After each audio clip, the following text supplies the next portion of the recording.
Aujourd'hui, on est encore au Nicaragua et on a été visiter le volcan Masaya. C'est un volcan que tu peux aller voir en voiture pour 5 minutes parce qu'il est encore en activité, donc tu vois le feu puis tu vois... Directamente para verlo bien desde allá. La pregunta es la siguiente, que si no nos dejan ir hasta allá, No, mira ahí. No pasar, zona lo cerraron. No, sí que uno se iba por allá. Sí, No, yo sé. On voit de la lave qui revole sur le bord. Là.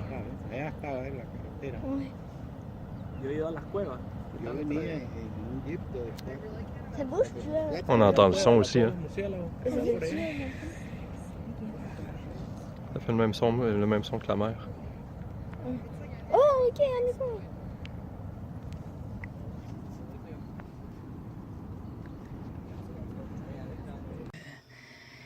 que ça peut être dangereux, fait que c'est juste 5 minutes, puis après ça, le garde il dit « Ok, bye, Louisa! » Mais c'était bien impressionnant. Puis là, on fait dodo à côté d'un lac. On est allé à un volcan Masaya pendant 5 minutes, vu que pour se protéger, parce qu'il y avait les gardes, puis il y avait peur que le volcan soit en éruption. Fait qu'ils ont dit pas beaucoup de temps.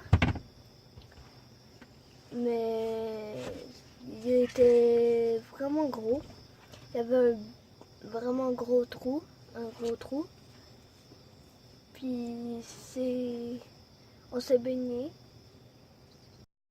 Bien, on est dans un petit coin tranquille. Puis moi je me baignais.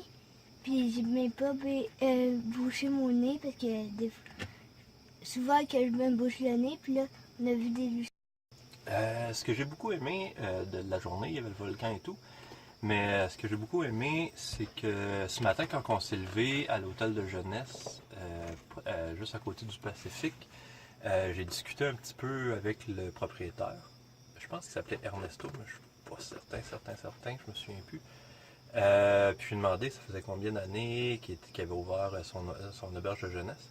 Puis il s'est mis à raconter qu'il vivait avant dans la ville de Léon, une grosse ville, au Nicaragua, puis il a fait j'imagine à cause de sa maladie, là, il avait de la difficulté à marcher avec ses jambes et tout. Il a fait une dépression majeure, puis il était prêt à se suicider, à mourir et tout. Puis il s'était dit, tant qu'à mourir, aussi bien de mourir sur le bord de la mer. Puis à partir de ce moment-là, il a découvert ce coin-là et tout. Puis sa condition s'est améliorée de petit peu à petit peu. Puis ça lui a redonné goût à la vie. Puis je trouve avec le sens un peu de notre voyage et tout, là, je trouvais que c'est une super de belle histoire qu'il a racontée. Je trouvais que ça allait dans le même mood, si on veut, de notre voyage et tout, avec la maladie mentale et tout.